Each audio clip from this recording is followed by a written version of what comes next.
Tega bacok tetangga, gegara emosi korban parkir kendaraan saat tahlilan.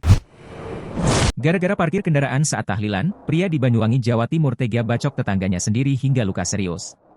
Pria bernama Ahmad Isa Ansori, 37, warga Dusun Bayu, Desa Bayu, Kecamatan Songgon, Banyuwangi, Jawa Timur, diamankan polisi.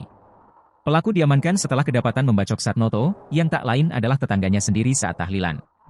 Kapolsek Songgon AKP Maskur mengatakan, insiden tersebut terjadi pada Kamis, 18 April 2024, sekitar pukul 19.45 WIB.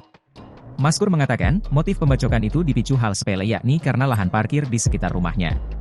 Saat itu, pelaku tidak terima karena halaman rumahnya sering dijadikan tempat parkir kendaraan oleh korban saat banyak tamu. Pelaku dan korban ini bertetangga. Karena tidak muat, akhirnya sebagian diparkir di halaman rumah pelaku, sambungnya.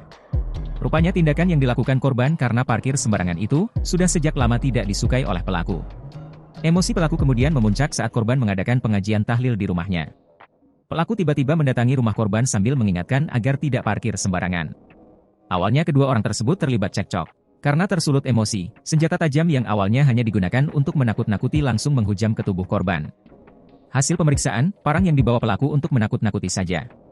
Karena emosi akhirnya melakukan perbuatan itu, jelas Maskur.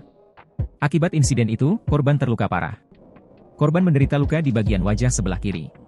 Korban dirawat di rumah sakit karena menderita luka serius, ucap Maskur. Atas insiden tersebut, pelaku dijerat dengan pasal 351 ayat 1 KUHP tentang penganiayaan.